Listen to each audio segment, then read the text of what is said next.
Hello, here we are, ready to share our stories of the Cree Sundance Ceremony in outside Calgary, Canada, in Alberta. Uh, when we start, it was such a life shifting experience. We would like to just share that energy with you just a bit. And I'd like to play a song that sounds as Cree as we could find. And I'd like you to just close your eyes and breathe into. Oh, well, let me introduce you to Joy Roby. Hello, Joy. Hello, Marilyn. How are you? Before we get started, can I just, from the bottom of both of our hearts, thank the people who made it possible for us to go on this experience. It was, life-changing and interesting, and we experienced things that we were very surprised about, and it wouldn't have been possible without the support of our community. And I think one of the things that touched me the very most about this entire service project was that our community came forward so quickly and more than covered the amount of money that we were asking for. And I was just personally so touched by that. And I just want to say thank you. I want to say thank you too. And we offered a big fat donation check to the Aspen Healing Society that handled the Sundance Healing Society that handled this event for over 200 people, and it was quite astounding in the energy of it, I have to say. We'd like to share some of that information with you and some of what we learned about ourselves and about you all and about the healing process. But first, I'd like to play a song. Is that okay, Joy? That would be excellent, I think. And I'd like each of you to sort of close your eyes if you're not driving and just breathe into it. It's a short song, and this is as close as what we could find to the songs that we heard that the musicians and the singers and the drummers that they may be playing from sunup, which in Canada is like 4:30 to 5 o'clock in the morning, to sundown, which is like 11:30 at night. Yeah. So it was pretty significant. And that's why we'd like to share this song with you.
Choma hey ya, hey ya, hey ya, ha, hey ya. Choma hey ya, hey ya, ha, ya, ha, hey ya.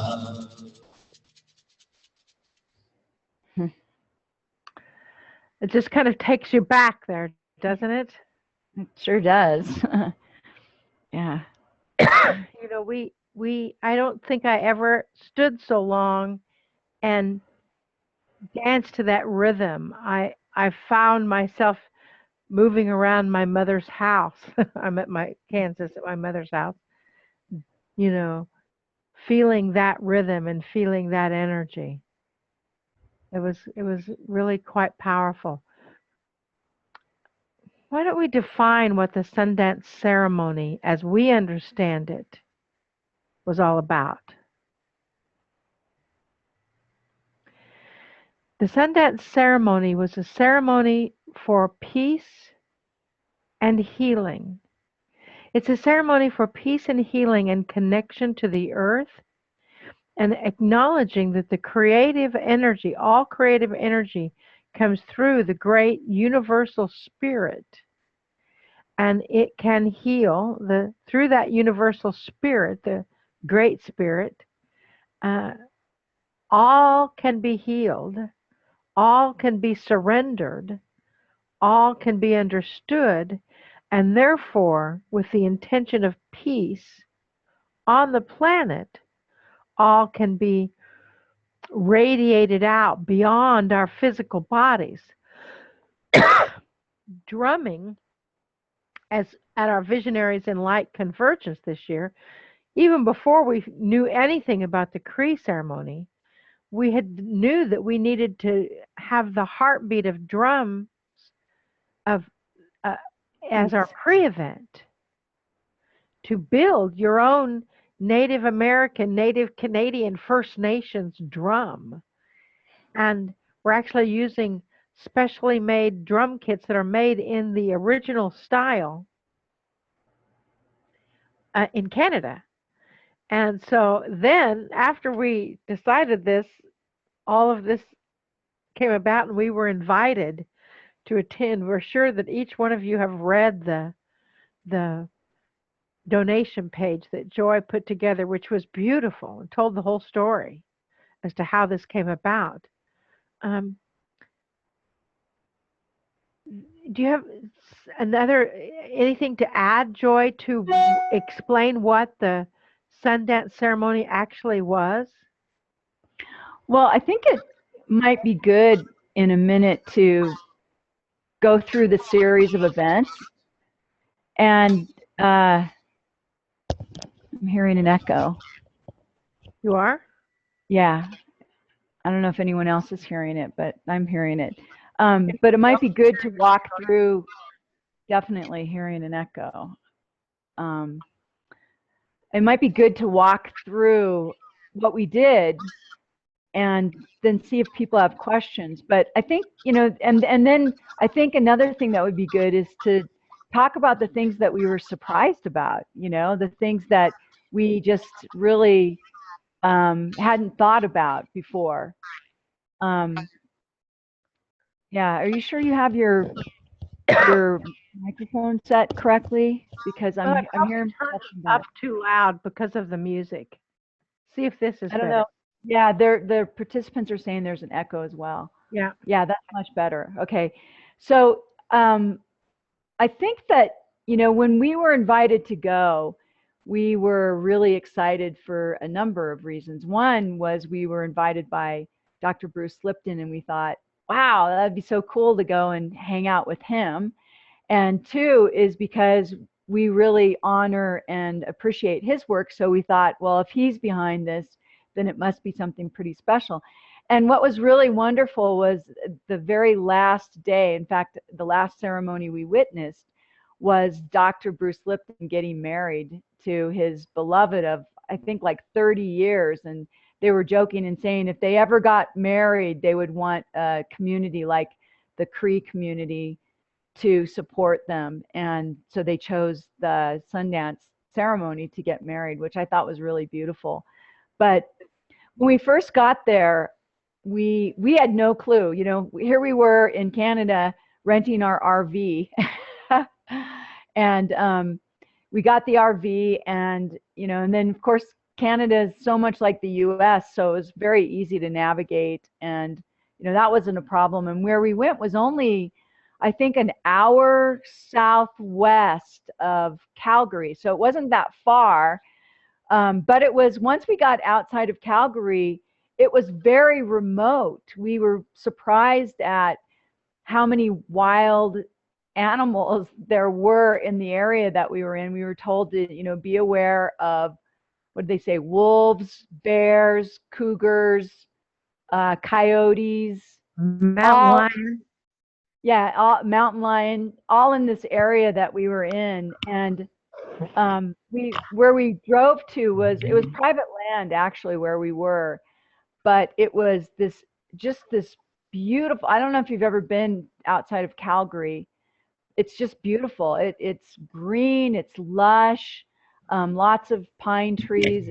It's not, the altitude was not that high. I think it's like 3,000 or 4,000. It wasn't that high, but you felt like you were really up high in the mountains. And we drove this RV. It was pretty funny because we had two people with us. Lainey, who is this very tiny little 80-year-old woman who is a powerhouse, and then Sue Rustin, who's probably built a lot like me and closer to my age.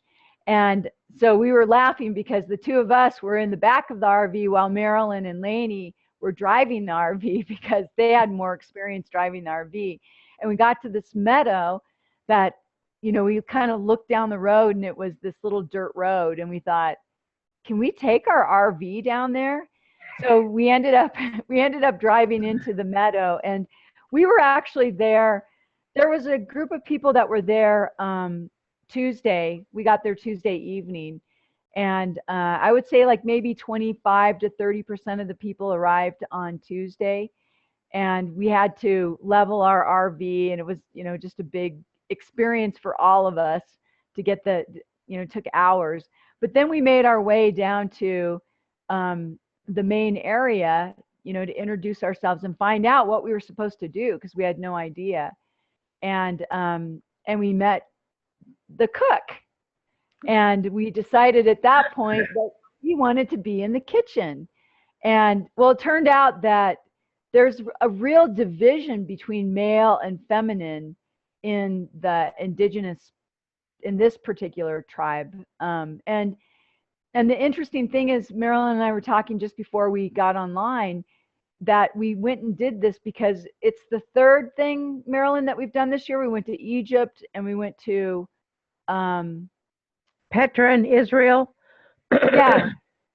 And they were all very, male, female, segregated, like it was interesting, so here we find ourselves once again in a situation where there's definitely women's work and definitely men's work, and the two do not cross over. In fact, when the lodge was built and we were in the ceremony, there's a line in the lodge that the men do not go into the women's area and the women do not go into the men's area. And, so it was interesting that we went to the kitchen first, and that's where we ended up doing pretty much all of our service. Yes, and it was interesting because there was a chef there, a male chef that actually did both things. And he, carried the trees and cut the logs and helped build the lodge. But he also made delicious stew. And the Cree woman who was the head cook, who was absolutely wonderful. Yeah. You could feel that she was just a little bit resistant to that process, a little bit challenged by a man being in the kitchen. But she said, of course, everything is perfect. And it was truly an unusual experience as far as going and being immersed in another culture. I mean, we went to Egypt, which was another culture, but we were not immersed in that culture. We were Right. viewing it as a tourist and listening to Cryon and listening to Adironnda and Isis um, uh, channel and bring that information. But here we were immersed. I mean, there were people, there were a few RVs, but most of the people stayed in tents or teepees. And Yeah, we had some pretty serious hailstorms. I mean, hail like I have never seen. A couple of days we had, run for cover hailstorms. So they're pretty brave people. yes, and we had people that in their tents, they were scooping water out with cups. That's how much it rained for 2 days. It was, um, and of course, one of the symbols of that particular ceremony this year was the thunder beings. It's like, hello, of course it's going to rain. And it did. It did. We were very, very thankful for our RV. it was it was the experience that when you looked at the people that were staying in the teepees, I thought, I know in some other lifetime I've done that, but I'm really thankful I have an RV now. Yeah. Yeah, we were thankful. So the first night we were there, Wednesday night, again, it was interesting because there were a lot of white people there, weren't there, Marilyn? I'd say like Yes, maybe 40%, would you say? or more. Yes. Yeah, there were quite a few white people, um, and it was interesting because we did most of the work in the kitchen. I mean, I don't want to say that in a way that it was just an observation that, we did most of the work in the kitchen. And it was one of those things where there's no schedule. You're just told, get this ready, and then all of a sudden they say, let's eat, and it all comes together. And it was a magical experience in that sense of doing service. We were in there preparing meals for like 200 people, huge pots of stuff, all kinds, And whatever we could make. on But propane stoves. on propane stoves. And one of the things that I found so fascinating is, here we are in this meadow, miles from anything. And they have this tent, it's like a 10 by 10 tent. And all of the food is stored in the tent if it's not in coolers outside of the tent. And at one point, as they were bringing all the food, we're talking, potatoes, vegetables, fruit, boxed goods, rice, you name it, being brought into this tarp, into this tent. And we asked the cook, we asked her, aren't you concerned that animals are going to get this food? And she said, oh no, it's been taken care of. And not one animal got into that food the entire time we were there. And we're talking, there were coolers filled with deer meat and ground beef and all kinds of meat that a bear or a cougar could have easily gotten into. And the tent was filled with all kinds of goods that a mouse or a squirrel or a raccoon could have easily gotten into. And nothing got into the food. Right. It was only humans. It was truly, I don't know how that happened, but they said, and they wouldn't explain it. They said it's taken care of. Yeah. So Anne was asking, how do they take care of it? We never really heard, but we heard things like that quite a bit. And my guess is they just set the intention that no bears were coming in. And, because like a really sad thing happened. Can I tell them about the horse? Oh, yes. There was a ceremony. I'm kind of getting out of line here, but this shows that, there were like really big wild animals in the area. And one of the ceremonies was the horse ceremony. And they brought in this beautiful horse the saddle was decorated and the horse was decorated, and it had the most adorable young colt with it. I don't think it was a year old. Do you? No, I mean, it was very, it was very barely young, less than a year. Yeah. It was right attached to its mom the entire time, you know. And of course, they're telling us to be very, very calm because, you know, they don't want to spook either of the horses during this ceremony. And it's funny because I can't even remember the ceremony, what the ceremony was about. I'm sure Marilyn will. Do you remember what the ceremony was? What? No, but it was the final ceremony, and it had to be a mare, obviously, a female horse. It was the final ceremony of uh, surrendering your pain, surrendering everything. Oh, Um, that's right. That's right. and Because the horse actually went into the audience and picked people by yes, nudging them that they brought forward that needed a healing. and they told a story about several women, several people, men and women that had had cancer and had, you know, debilitating disease, and after the horse ceremony, they didn't have it any longer. Yeah. So, but the horse had this beautiful colt, and we just found out, Marilyn found out yesterday that it was basically attacked by a cougar, you know, right after we left. So that, you know, that just goes to show you that there were big animals there, you know. And it's just amazing to me that we didn't see any, you know, we didn't see any signs of them. They weren't near our food or anything. Yeah, there were no incidents of it. There were, you know, it was pretty. It was like we were in this protective bubble of energy, and that's really what it was a protective bubble of energy that is set by your intention.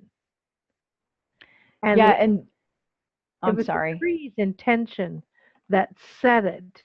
It was, I mean, of the native Cree people, they were they warmed up to us white folk eventually, but it was really an honoring of the land and the creatures of the land.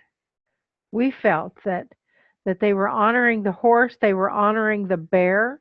They had a bear ceremony, they had a buffalo ceremony, they had a wolf ceremony. Wolf ceremony opened the event, but we're getting ahead of ourselves. So if we're going to go chronologically, what happened first? Well, I just wanted to answer Renee that no, the colt was not okay. The horse was okay, but the colt was not okay. So, The horse was um, attacked as well, but lived. The colt did not live. yeah. So Wednesday night was the kickoff of the ceremony, and it was late. And I don't know. A lot of things happened that weren't explained to us. They just kept saying, they told us, well, I guess it was Tuesday night. No, it was Wednesday night, Marilyn, that we had the circle with the women because they wanted to explain to the women, you know, why we wear skirts. And they basically said that the women are more powerful than men, and the men know it too, and that the ceremony was a gift from the men to the women, and that eventually the ceremony, the women will once again lead the ceremony. There was a time in history that the women did lead the ceremony, and then it became more of a patriarchal community, and but they said it's going back to that. And they said that one of the reasons why, or the reason why we wear skirts is because that region between our legs is our power center. And so we wear a skirt to basically protect that power. This is their belief, that we wear a skirt to protect that power center. And one of the things that they told us right off the bat was not to step over anything. Don't step over logs. Don't step over another person. Make sure that you walk around everything, because during the ceremony, apparently, women are so powerful that they don't want that power center, you know, exposed to anything. And they were very, very serious about that, weren't they, Marilyn? Yes, it was interesting because we were required to wear long skirts um, to our ankles or more, and they said that formed that the circle of the skirt formed our circle of power, and that when we sat down, we had to keep our knees together because if we didn't, that would invoke the power of the woman and the stepping over things. I mean, we would never think of that in my culture in Kansas or Missouri without ever being involved with much indigenous in um, the Lakota, who we have done a few ceremonies with the Lakota. It has not been that way in Crestone, although we have now been asked to wear skirts in the sweat lodge. Yeah. But it was there were quite a few rules that we got the opportunity to learn, and again, nothing was explained. It was I think you have to go back another year to understand it completely. Um, the uh, uh, the way they took care of it, I believe, was they set an intention. I saw a question from somebody, Annie. How do they take care of it? It was setting an intention. Um, it was there's a Q&A chat room, and if you have a Q&A, the little Joy has to explain that because I never do. um, down at the bottom of your screen. But they honored the women so much that they in the lodge that they built, the men built. There was the women dug a 5 foot deep hole in the ground, and the tree of life was put in there. Um, but we'll talk a little bit more about that later. The first night, after they had a sweat lodge, and then their opening ceremony at night was bringing us all into what they call an arbor, which was um, uh, like an arbor, and it had fabric over the top of it, and it had a big fire, and that fire had to be tended 24 hours a day for the entire duration. There was somebody that was stationed there all night long to tend the fire, and they eventually moved the fire when we built the lodge to the front of the lodge. So it had to be maintained even through the rainstorms, and it could not go out. And no, none of us women were allowed to tend the fire, and we could not step over any of the logs that they were getting ready to burn. But But every once in a while, I made a mistake.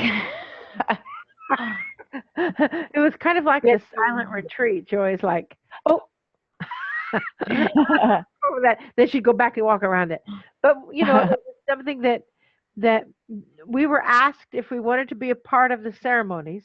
We were asked to bring 4 yards each of red, yellow, white, and blue cotton, 100% cotton.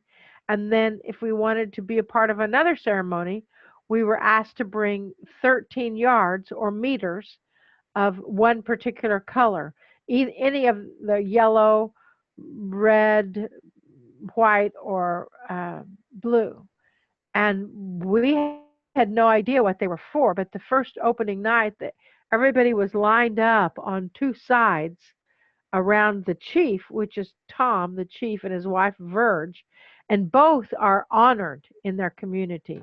Um, and Tom, um, we were asked. It was dark. It was like 11 o'clock at night, 11:30 at night, and uh, we were asked to bring our fabric up and uh, offer it to Tom to be used in the lodge that we were going to build.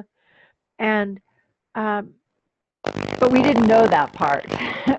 We just offered it. We had no idea what they were going to do with it. no, no, and your microphone needs to be reset.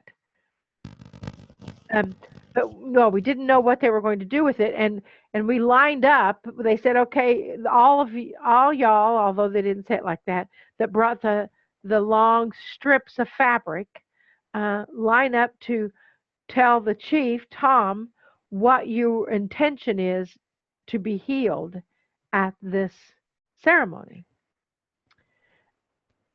Do you remember that, Joy? Yeah, I do. It was Yeah. it was so amazing and amazingly powerful to kneel down and offer this, 13 yards of fabric to the chief, Tom, and uh, ask for healing. And he spoke in Cree. He spoke at least two languages, English and Cree, and he um, responded in Cree to our request for healing of certain aspects of our own life. And it was not like talking to a priest. Of course, I've never done that with a priest, but it would be similar, I would think, in energy and intention. Um, Yeah. it it was, and your microphone is still doing that weird thing. Um, but again, we had no idea.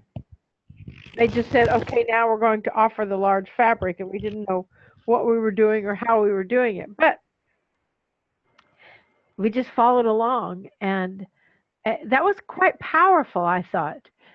I actually, the things that I asked for started some sort of a release within me, and I actually watered and wept for the next 3 days until one of the healing ceremonies that we went to, that we did.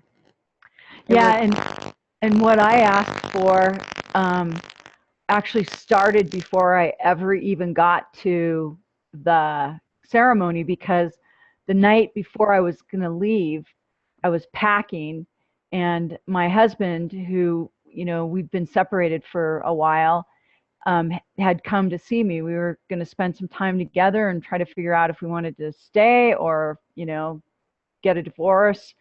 And we ended up, long story short, we ended up in a pretty heated conversation uh, that night, and he was leaving. He had packed the car and he was leaving, and I was on the phone with Marilyn. And as I was on the phone with Marilyn, I hear this loud yell.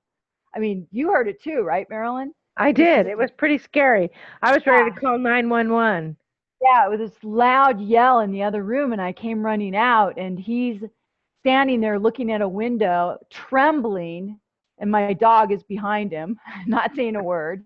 And a bear had come into my kitchen window.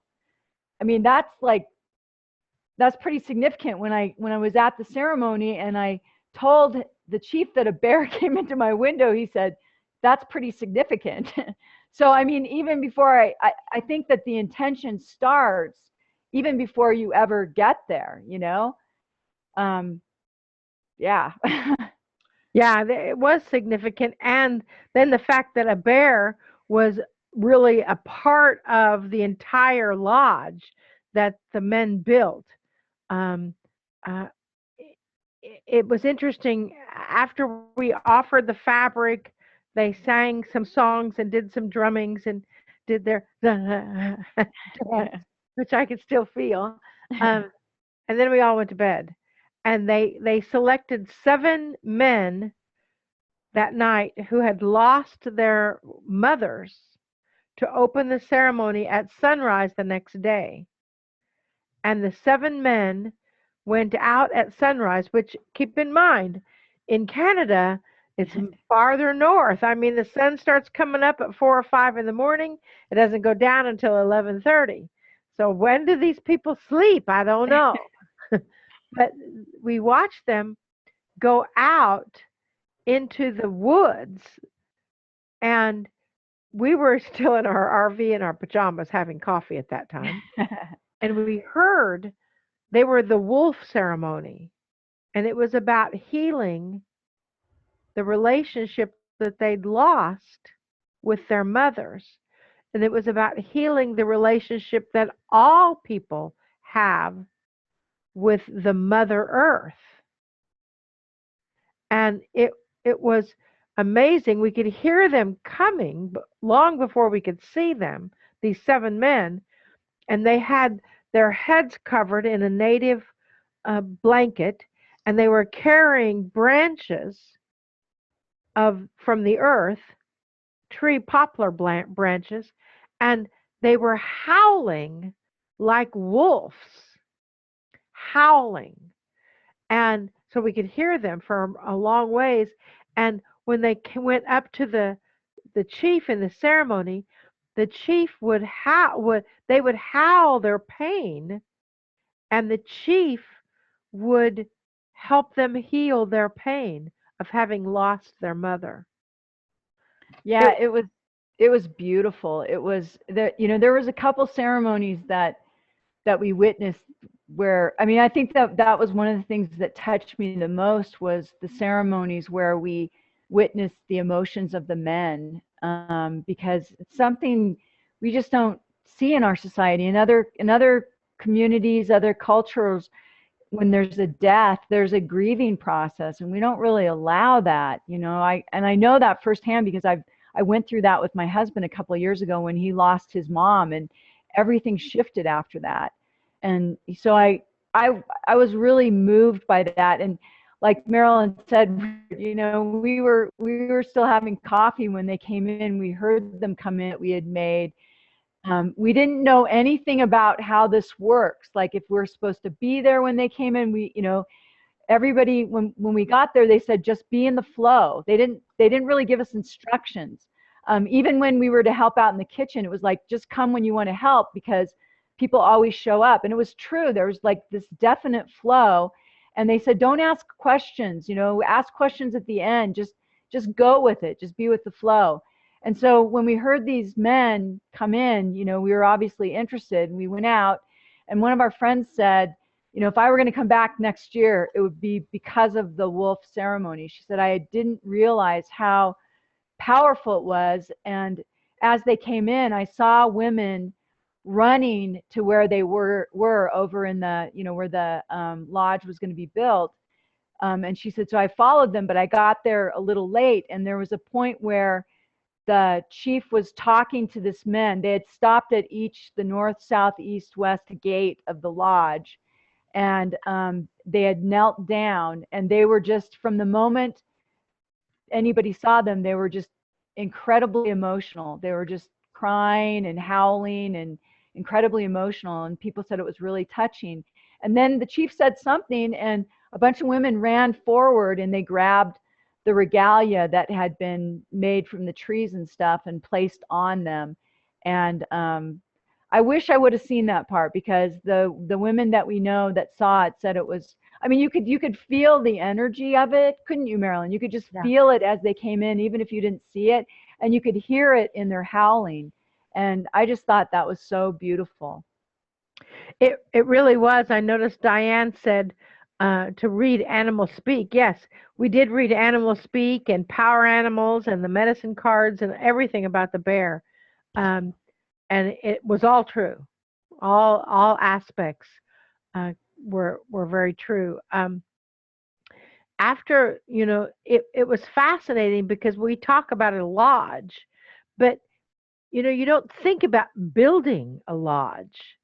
And they cut trees, and they were smaller trees, but they cut trees and made, you can see on the picture on the fundraiser that we did, which again, thank you. This round lodge, reminds me of a gazebo in a park. Only it was built in wood trees, and the men were all making the sweat lodges, and they were making this main lodge that had a circle, and then it had an outer circle, and it was very tall. And in the center pole of the main lodge was the tree of life. And we now know the difference between a male poplar tree and a female poplar tree. There's a female black poplar and a male white poplar. And the women dug this hole in the earth. Thank God it had rained. And thank God it wasn't in Missouri, where everything is rock 6 inches below the earth. But thank you, Great Spirit. But to reach Well, down into into the hole to bring this black earth up was quite honoring. What were you going to say, Joy? well, the process they did it was because we weren't. They did use an auger. They had 12 poles that they put in to make the circle of the lodge. So the numbers were very important too, how it was built. Just like, you know, the double digit, the numerology to all of us as Adironnda teaches, they have very similar teaching, which I found really fascinating. You know, and when you think about 7 wolves, you know, 7 is a very spiritual number. You know, it's spirituality, you know. So to think about how that worked in their community, and they did use an auger to build those, to dig those holes where those poles went. But the one that we had to dig, I think it was symbolic of women giving, of actually literally creating the womb. That's what we were doing. And it was a 5-foot womb. And they started off by, and big around.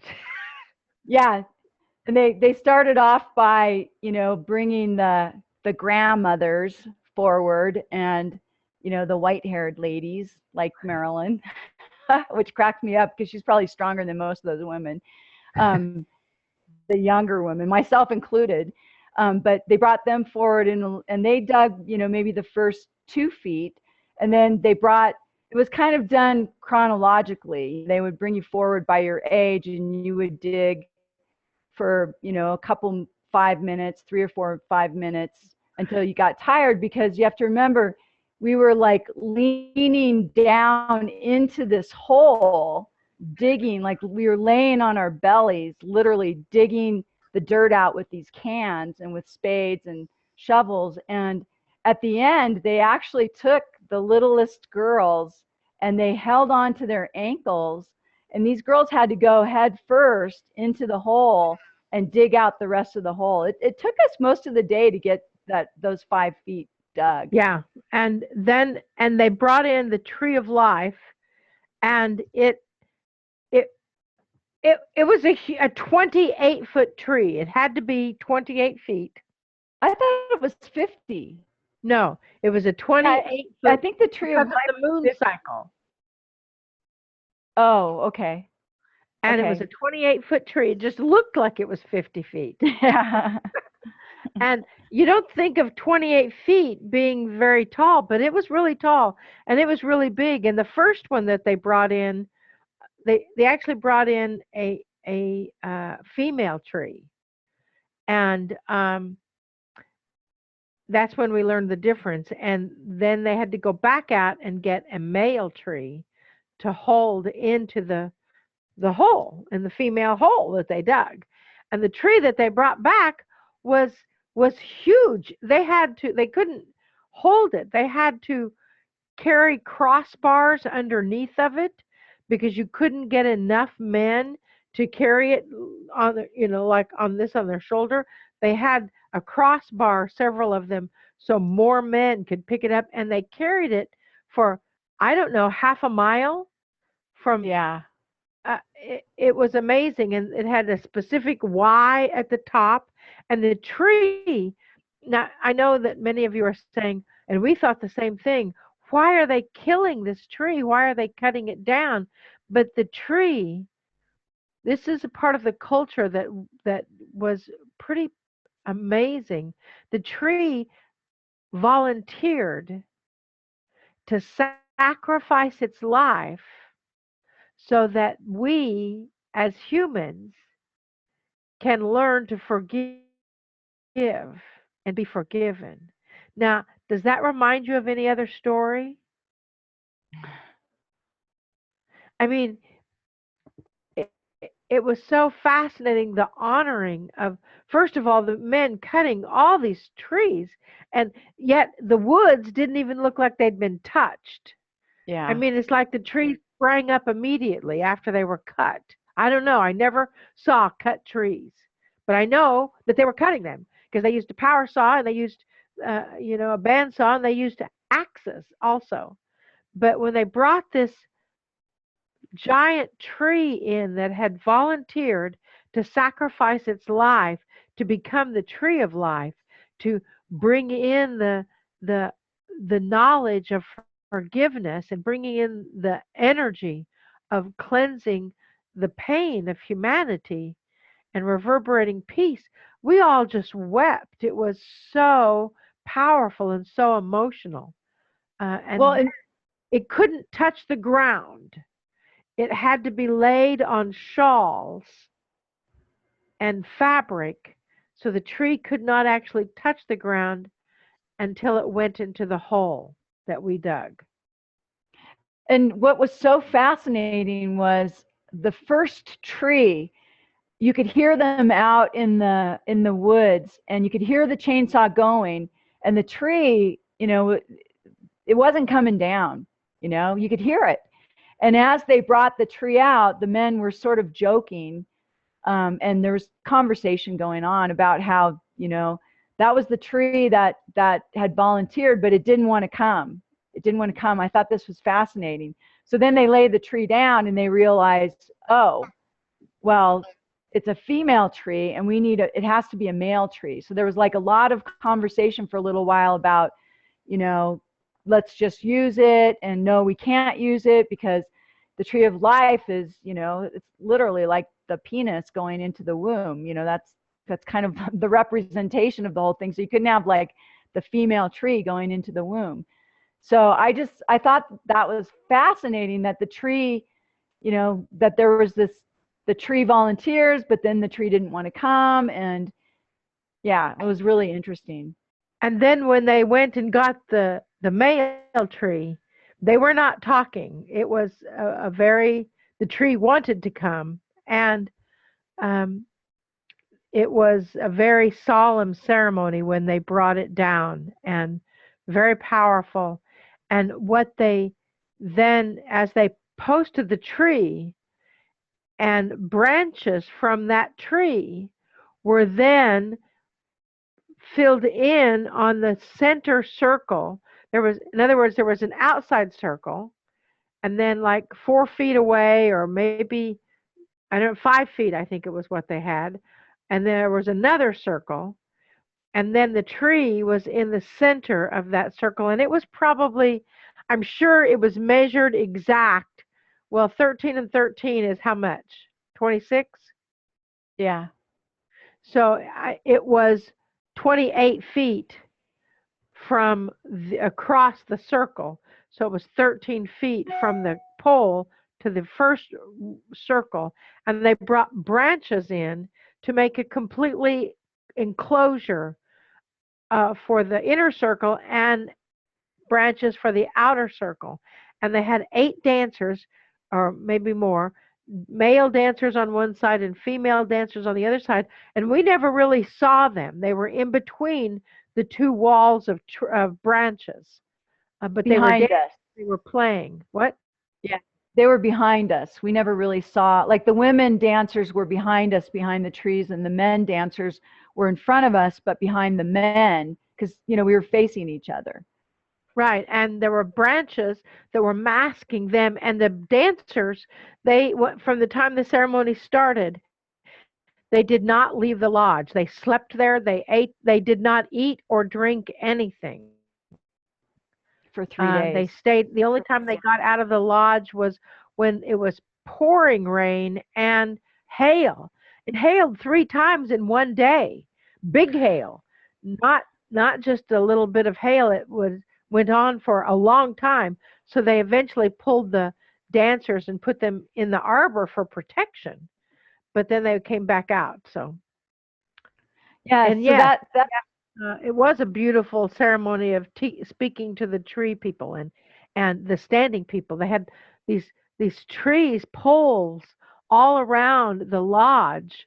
That the fabric, the 13 yards of fabric that we brought in, was then attached through the Y of the tree. The Y was 28 feet tall, and it made, kind of like a ceiling coming through. It was beautiful. Yeah, it was. It draped the fabric. And just before they did that, once they got the tree up, the first ceremony was, I mean, well, not the first because they did the wolves, but one of the ceremonies that came next was they took all this fabric. This was before they got the fabric up on the roof. They took all this fabric and all of us women lined up shoulder to shoulder. So we made this long, kind of like a receiving line where they spread out the 13 yards of fabric and we were each holding, holding a bit of the fabric and, in this long line, because the next thing they had to do was they had to take, I don't know how many strips they had. There must have been, what do you think, Marilyn? Like 60 or I don't know how many strips there were. A lot. Yeah, I mean, it was heavy. And they actually wrap the fabric around the ceremonial chief, Tom. And he's wrapped up with this heavy fabric. And this guy's, what was he, 77? 77 years old, yeah. Yeah, but really fit, and he stood there and held the fabric through one of the songs. And then once he was done, we unwrapped it, and then they took the fabric and they started draping it across the roof. So it was just beautiful. Everything had significance, And we don't know what all the significance were. We don't know the symbolism of it or exactly what that was all about, but we knew that every single thing that happened had a major symbol behind it, a major reason behind it. I noticed that Renee asked about what's the difference between a male poplar tree and a female poplar tree. Surprisingly enough, the male poplar tree has a round leaf and a white bark, and the female poplar tree has a point at the leaf. It was round, it would come up and it would be round, and then the leaf would come up to a point and had a black bark, and that was to a darker bark. They called it a black bark, but it still looked like a white poplar. But the grain was reminiscent on the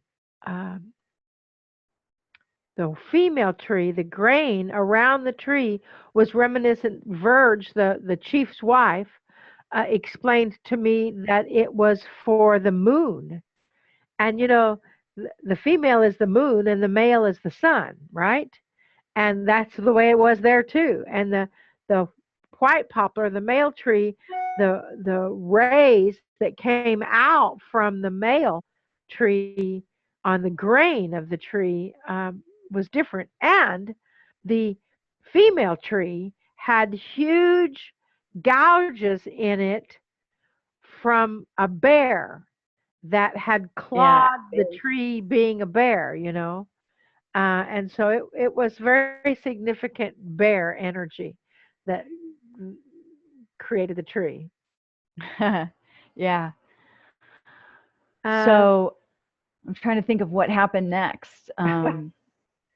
We had prepared this huge feast, for everyone to eat. But by this time, it was already getting to be, it was like 10:30, 11 o'clock at night. Everyone was exhausted. So we went back. We were released from the ceremony and we went to bed. But I guess somebody did go and eat the feast, right? Yeah.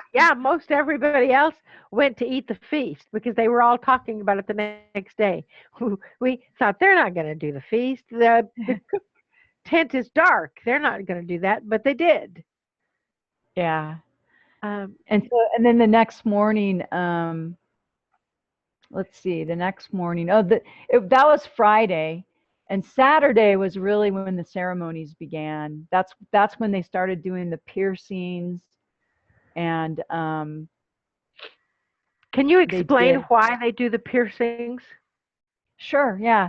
The reason why they do the piercings, and I guess there was a point in time in the 30s in Canada, and I hope I'm getting this right, but that they called it the cleanse.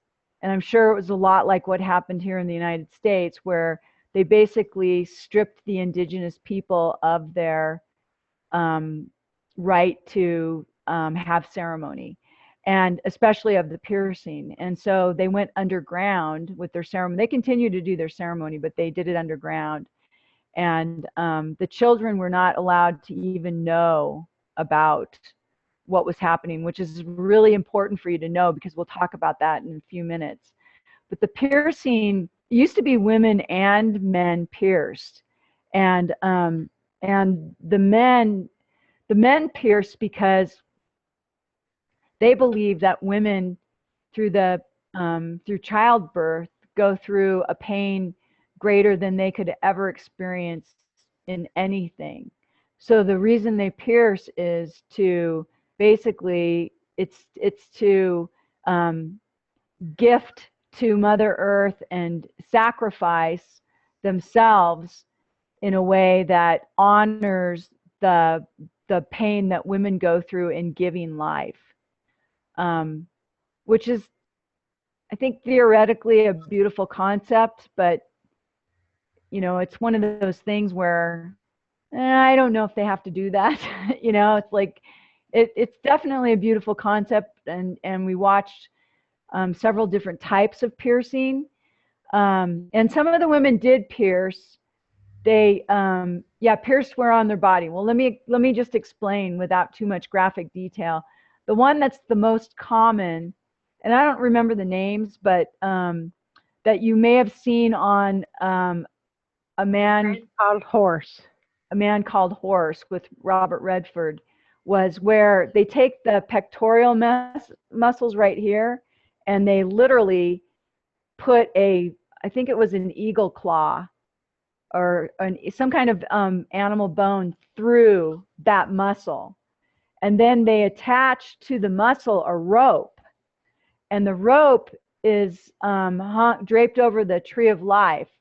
So one piercing they do is they literally dance around the tree of life, and they keep leaning back, and they keep leaning back as they're dancing, and they're kind of feathering themselves with eagle wings while they're doing it. And eventually the skin just breaks. So, you know, and that's the idea, is that it breaks. And part of what these are the dancers doing this for the most part. And part of the whole, what we're doing when we're supporting them in this process, is we're staring at the tree. Everybody is supposed to be just staring at the tree and, you know, praying or setting intention that the dancer is able to stay in that hypnotic state of bearing the pain until it just pops. And then once it does that, the family comes over, and that actually, it's really beautiful how the family supports the dancer. You know, there's usually some members of the family there that go over, and they all hug, and you know, it's a pretty special occasion to witness the strength of the family and the friends that, you know, are supporting them. So that's one piercing. The other piercing that was the most popular. The second piercing was they take the muscles in the back. I don't know what they're called, but they're back here, and they do the same thing. They put a bone through it, and they pierce both sides. This one was a little bit hard for me to watch, because they took, I think it was 5 or was it 7 buffalo skulls. Yeah, so they take 7 buffalo skulls. I mean, they're big. I don't know how much they weigh each, but they're big. And they make a string of them. So they attach one to a rope that's attached to another one to a rope that's attached. So there's this big long rope string of bison heads. And then that line of skulls, is attached to the guy's back. And we go outside the lodge, and he drags those bison skulls around the lodge until his muscle pops. And you can see or he makes the complete circle and it stops. Yeah, there was one guy who it didn't pop for some reason. And they brought him in, and they honored him. And they basically say that when that happens, that the person has already sacrificed enough, and that the grandmothers are saying that it's not necessary to sacrifice. But most of them, it did pop. Then the third piercing that they had was the women, and the women would, you know, I said that the women don't do piercing. There is one small piercing that they do, and I guess they can do the pectoral piercing if they want, but they just don't anymore. And the reason why is that the tribe believes that, and I don't know if this is true with all tribes, but this is what the Cree told us, that women have suffered enough, you know, that we've suffered, you know, in so many different ways, abuse of suffering of the pain of childbirth, you know, just so many ways that they don't feel it's necessary for women to go through the piercing. But there were a couple of women that pierced, and basically what they did was they took right here on their arm and they put a feather through it, and they just kind of strung it through. And I think then there was a bone, the feather was draped down below, and then their husband or their man took the feather out. yeah, the man would come up behind him and just, you know, and the skin would pop, and the fat, you know, and then they would be bleeding, and there'd be a little scar, and you could see the women who had done it, you know, who had the scars. The Sundance women all did it. And we didn't really understand the information behind all that. The facilitator in both of us was like, you know, they should create a handout to explain what all this means. Because I know that this may sound a little odd, but it was a real honor to be a brave, and that's what they called them, were braves, to receive the piercing. And we did not watch the piercing. It wasn't anything like that. They were completely covered in a little, they held up, you know, blankets, and it wasn't gross like that. It wasn't, you know, we were focused on the tree of life to focus the healing of humanity and the peace in humanity. And it wasn't like a gross bloody thing. Most people didn't bleed much at all. And after they were pierced, they were loved by their family. They were, you know, for their release and their surrender and their forgiveness, their family. And that was quite touching to me as to how their family loved them and honored them and cared for them. Um, Even though we didn't completely understand it, it was their way, and it was Yeah. what they were, what their tribe, their people do, and you know, so I felt like we had to honor that, and had to connect with that, because it it did symbolize a tremendous sacrifice of pain that people make in order to grow, in order to evolve.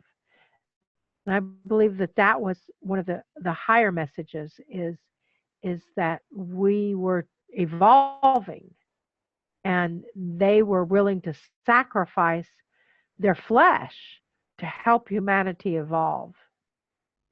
Yeah, it was really beautiful. It was really beautiful. They did have one other piercing.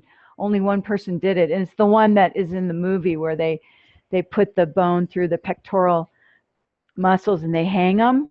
They have like a huge 4x4 beam that they tie the rope to, and they string it over the tree of life, and then they attach it to the brave, and they hang them.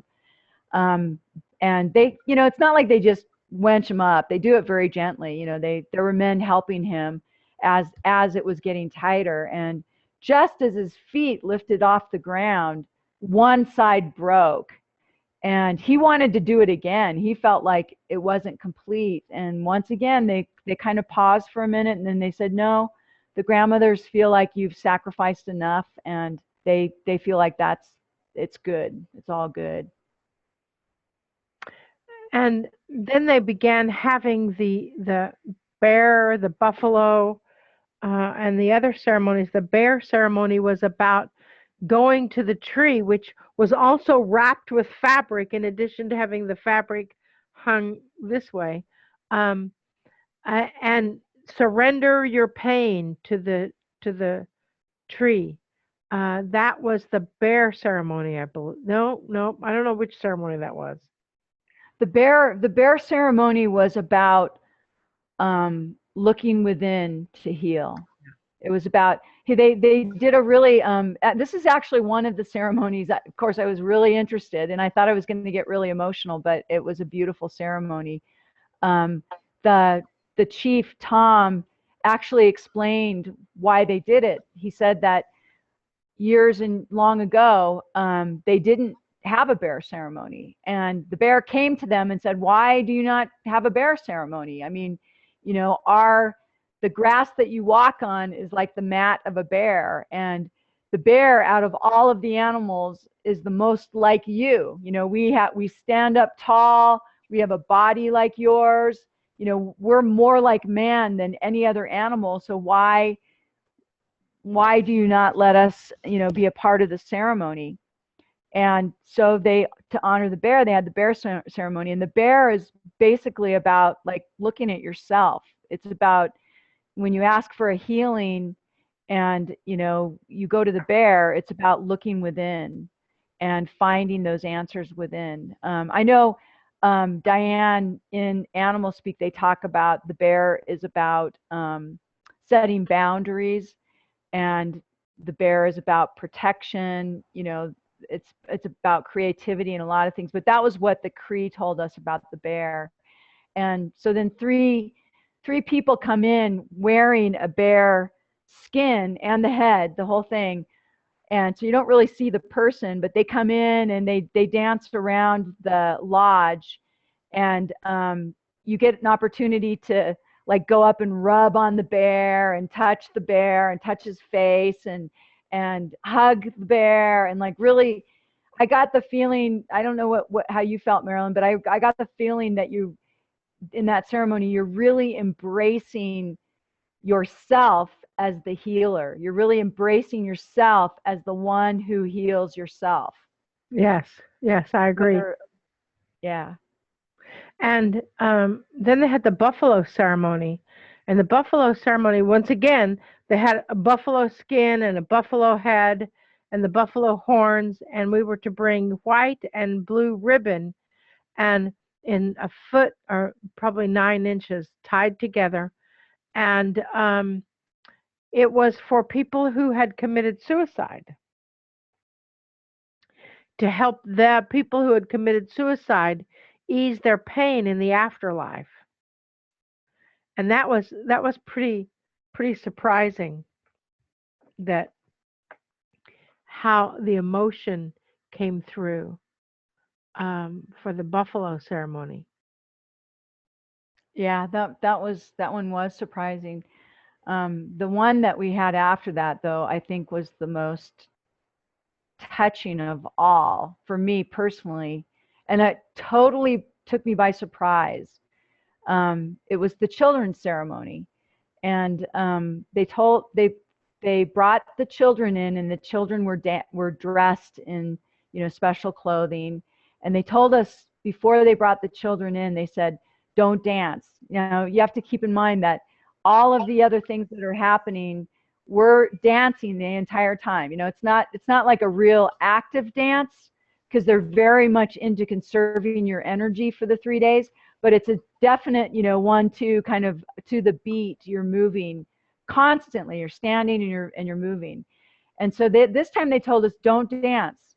The children are going to come in, and you can't dance unless they dance. If they start dancing, you can dance, but don't dance. And, you know, I thought it was going to be like the children's moment in church, you know, where the children come and sit up on the step and they tell a story or something like that. But it was really powerful. They brought the children in, and the children, you know, kind of walked around the tree of life, and they touched the tree. And then they told the adults that, you know, if you want a healing from the children, go to the tree. And people cried. I mean, that was probably where the most emotion got released. I got emotional. I don't know if it was, connecting to your inner child or bringing up things from childhood, or, I don't know if it was people lost children, but man, it brought up a lot of stuff, didn't it, Marilyn? Yeah, it was amazing because tiny children, like 2 or 3 year old children, it was like they had the memories of what to do passed down to them in, in when they were born. Um, they their little hands. I mean, I was putting my third eye on the tree and releasing, and the older people, boys, who were like 10, you know, they were smudging us, and there was like 5 or 6 on the tree at one time, and they would be smudging us and brushing our aura with these eagle wings, and the little 2 and 3 year old children, 4 year old maybe, would hold their little hands on us, and their little hands, I mean, you could feel the heat and the healing energy pouring through their little hands.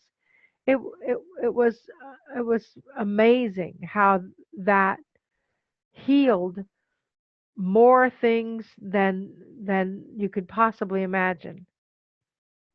And the That's how I stopped reason crying. then the reason they told us that they do this ceremony is because in the 30s, when the Canada had the cleanse, they didn't allow ceremony. And so what happened, as I mentioned earlier, was the Cree people, I'm sure all the First Nation people, they still did their ceremony, but they did it underground. They did it where, no one could see. They did it at night. They did it in secret. And at that point, they did not allow the children. For decades, the children were not allowed to be a part of the ceremony. So and I don't know the politics of Canada, so I don't want to get this wrong, but I'm guessing that at some point Canada said, okay, it's all right for First Nations people to do their ceremony. And when that happened, the Cree people brought their children back in. And so that ceremony it's even more representative than just the children doing the healing, but it's also representative of the tribe healing, of them being able to go back into ceremony and to revisit their sacred ways. Right. And I see that Diane had a statement about um, the as we have that evolution, as the pain and the sacrifice. Yes, I do believe that it's changing. I do believe that it is a light ceremony, and that's what they called it, was a light ceremony. And it is about honoring the animal, and it is about honoring the human, and that that relegation of peace reverberating through the planet. Um, that's very powerful. And yes, I do believe that the young people do, and Annie said that the young people do remember from past lives and from all of the existences. Yeah, very Now, powerful. and just a note to Diane, I live here in Crestone where there's lots of ceremony. There's lots of spiritual centers here, and, ceremony is a big topic. And when I arrived back here on the 4th of July, my husband and we had a healing. We went down to the town square where they were celebrating the 4th of July, and we saw a friend of ours down there who has done a lot with the Lakota tribe, because there's a group here that Marilyn and I have done quite a bit with as well, that's representative of the Lakota people. And so I was sharing my experience with her, and she was saying the same thing that you're saying right there, only she said that she had, she's done Vision Quest, she's done all of it.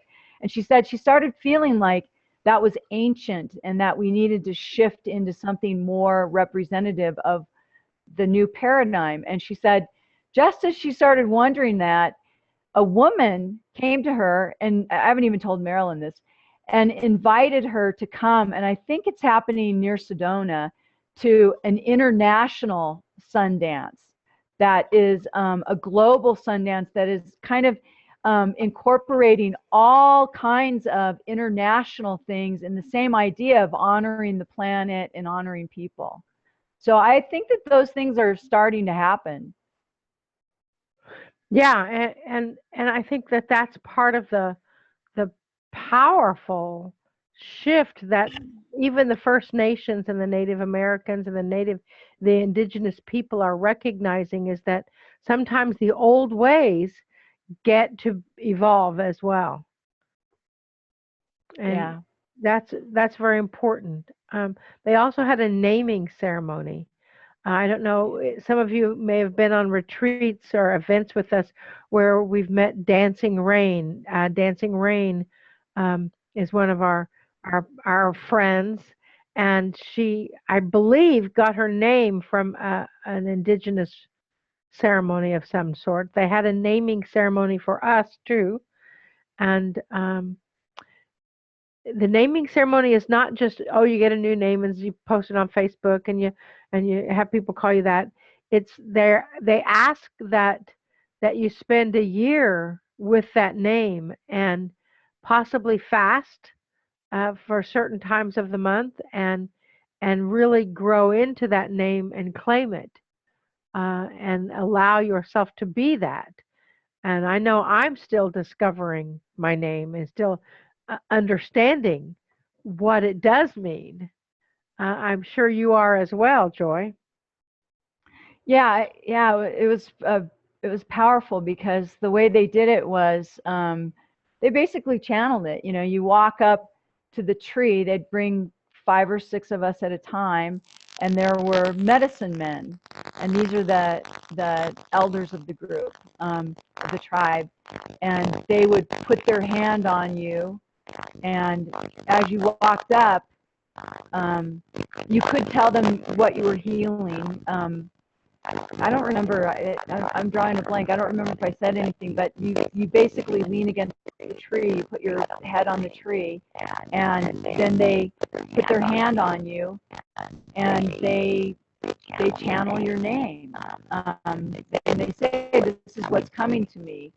And you want to tell them yours, Marilyn? Yeah, your microphone is going a little wonky again.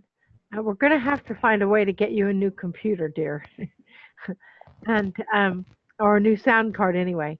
Um, but they did ask what you are coming to the tree to heal, and then they cleansed your auric field, and saged you and smudged you, and then the head medicine man would come over and touch you, and then tell you your name. And my name is Sitting Bear. Sitting Bear. Sitting Bear. And we had to speak it, I think, 4 times and claim it. It was very powerful. And what's your name, Joy? Well, you have to say it one more time. What? You only said it 3 times. Sitting Bear. Yeah, we had to. Your microphone is still wonky.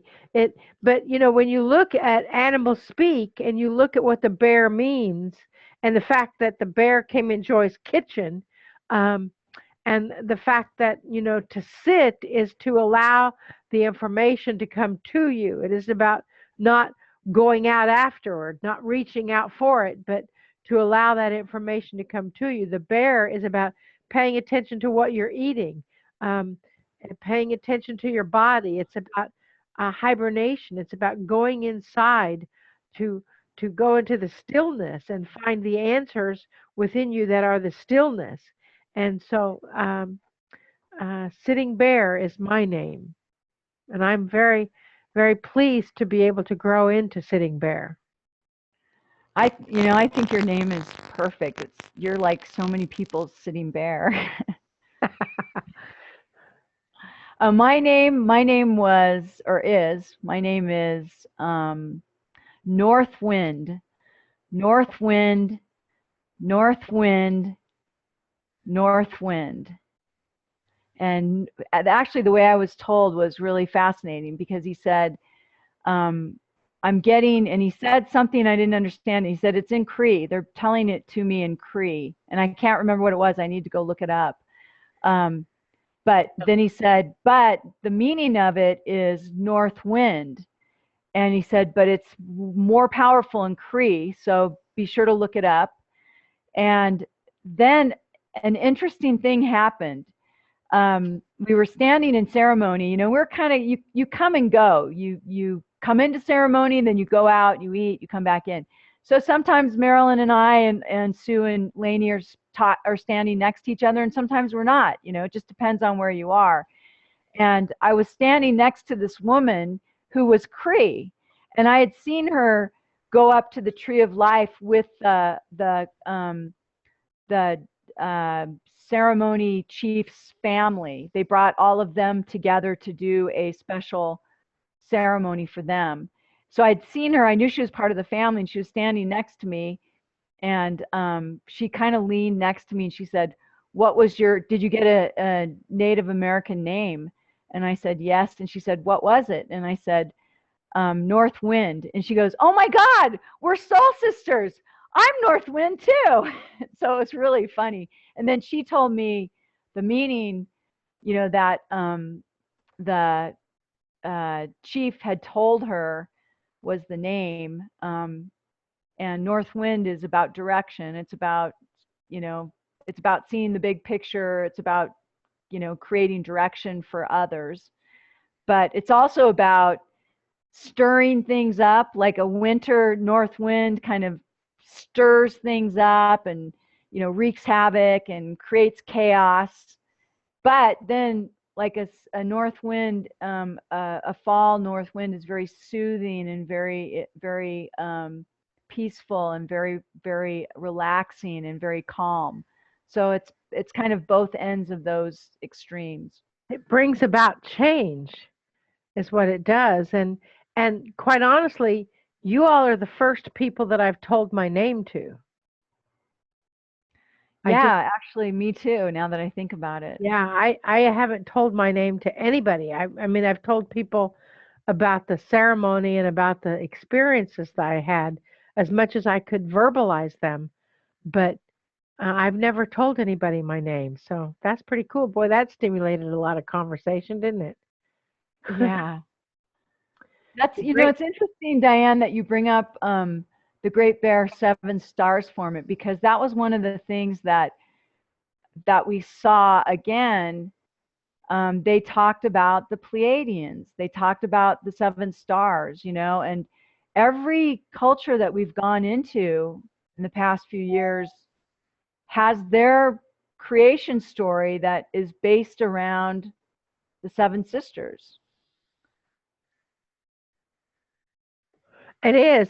It's fascinating that each origin, they all have a flood of some sort, and they all have they came from the stars. They have a star lodge that that is a sweat lodge where the star people come in, and the person that I talked to that did the star lodge last year. He said that the lodge is like a sweat lodge. I mean, it's completely covered, it's completely black. But he said during the lodge, mystically somehow, the top opened up and you could see the Pleiades, and the star people come in to the lodge. We didn't experience that, but they have in the past. It's quite an honor to be able to do that. Let's see, they can't see each other's comments in the chat box, which is sad. Has something changed in the chat box? But I do not want to take away from the fascinating discussion. Oh, too late. I have no idea how it's set up. I have no idea. Marilyn, there is, we're getting close to the end of our time. There is one question that is from Diane, who lives in central BC. Can I read it to you? Yes, I think that's a really good idea, is to just read it the way she wrote it. Okay. In the last 48 hours, we arranged for our horse and an additional extra mare to be evacuated out from a summer ranch pasture in central BC. The roads are now closed into the area. There's a state of emergency declared in BC right now due to the fires raging out of control. At least 14,000 people are now displaced. Is there a way to connect the earth and the Great Spirit and possibly Saint Germain to use the violet flame to get help to hold back and contain these fires? Alberta went through fires like this last summer. Were there any comments made? Thank you. So many horses and animals are being released to find their own way as they can't get out. There's a lot of pain and trauma. Are great fires a form of earth cleansing? Great question, Diane. And yes, great fires are a form of earth cleansing. And that's what's happening now in the earth. And we can call upon the 21st ray of weather and the Great Spirit to step in and to help turn the direction of the fire and help the fire people, um, get the fire under control. I think that's one of the things. Fire is cleansing, yes. Fire is helps us honor things, yes. Fire also can be quite destructive. And let's just hold the intention. When we conclude, we're gonna play this song again, and let's just hold the intention that the fire gets under control, and that the weather, Saint Germain, the violet flame of Saint Germain, the 21st ray of weather, and all of the energy of the Cree and the First Nations people come into that place of peace.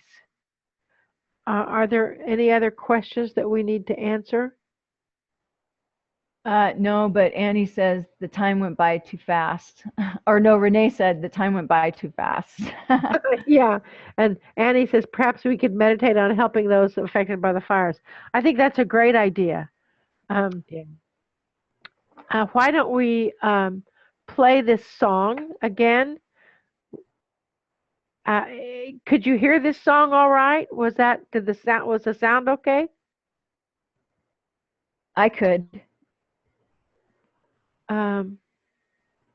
Yeah. And you can keep telling us what happened. um, it was truly an experience that we are so grateful to each of you, because we could not have gone. I mean, we were very honored to be invited by Dr. Bruce Lipton, and he invited 20 people and knew that they would have a guest, and he's a wonderful man, and his wife Margaret, who they've been together for 20 years, sweethearts, and they just got married. Um, they they are both wonderful people. The wedding was all in Cree. They were beautiful. They were in white. They were in a white First Nations dress, and he was in a white First Nations outfit. Sure. Yeah. And they came in and with singing and dance, and the Cree ceremony was all in Cree, and it looked like they honored the four directions and honored the heart, and it was like they were tying their heart together. It was really quite beautiful and quite memorable. I think that's a good way to get married, is in a First Nations ceremony. Any other questions?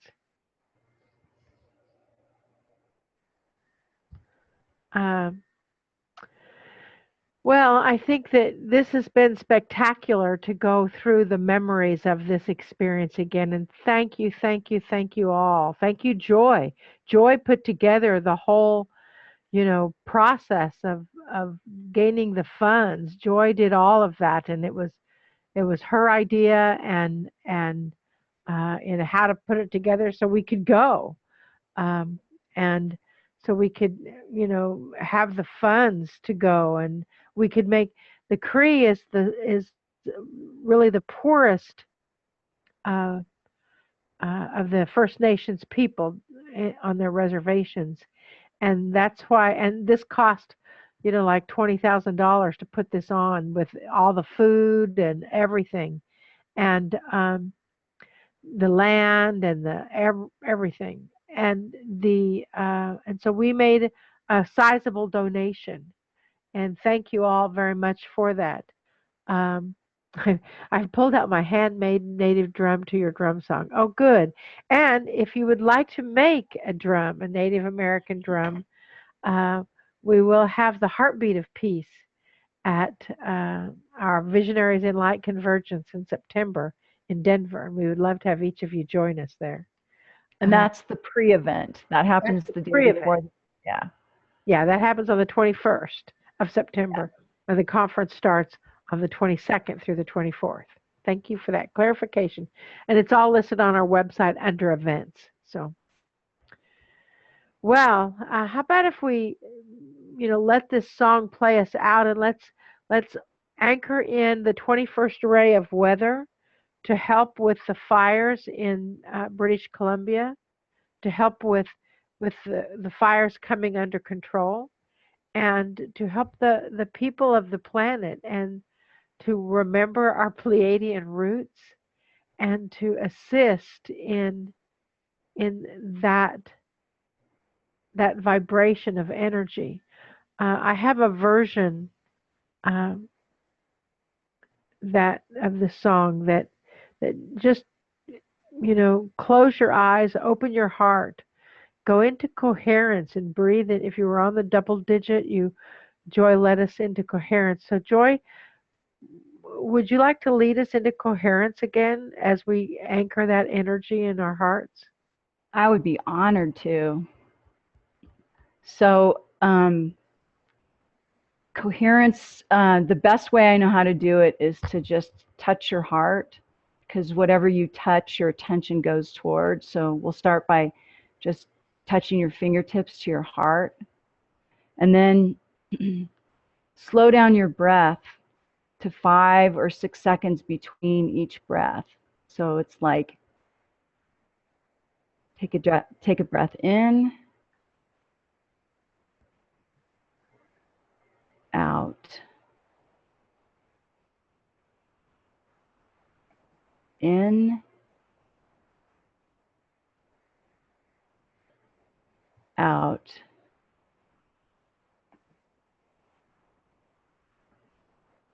And as you're doing that, slowing your breath to 5 or 6 seconds, that rhythm, imagine that breath going through your heart instead of your lungs. Imagine your heart actually breathing in and breathing out.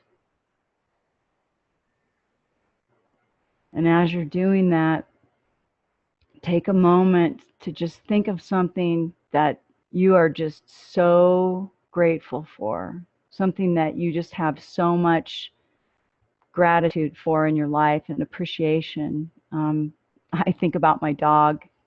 She likes to play ball, and after she gets really tired, she takes the ball and goes about 100 feet from me, and lays down with the ball, chews on the ball, and her tail moves like a dune buggy flag. And she just gets this big smile on her face. And I know you have your own. Just think about that and fall into that breath of in, out. Even helps to smile while you're in that breath.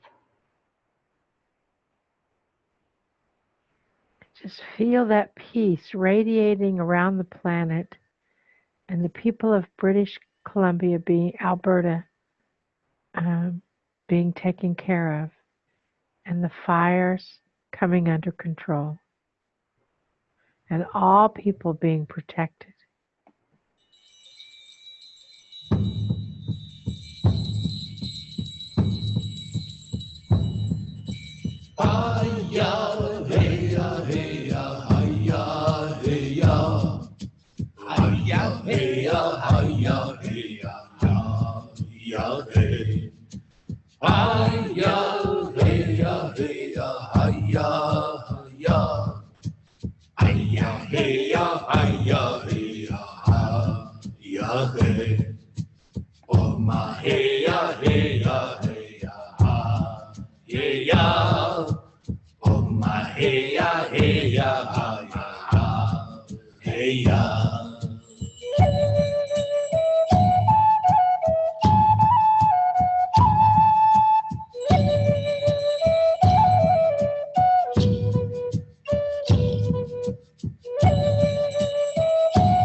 So thank you all very much for sharing your evening with us, your Monday evening. And I guess there's nothing else to say other than aho, y'all. Aho, y'all. I like that. How's that? That's what they say at the end of a phrase is aho. Aho. Thank you so much once again.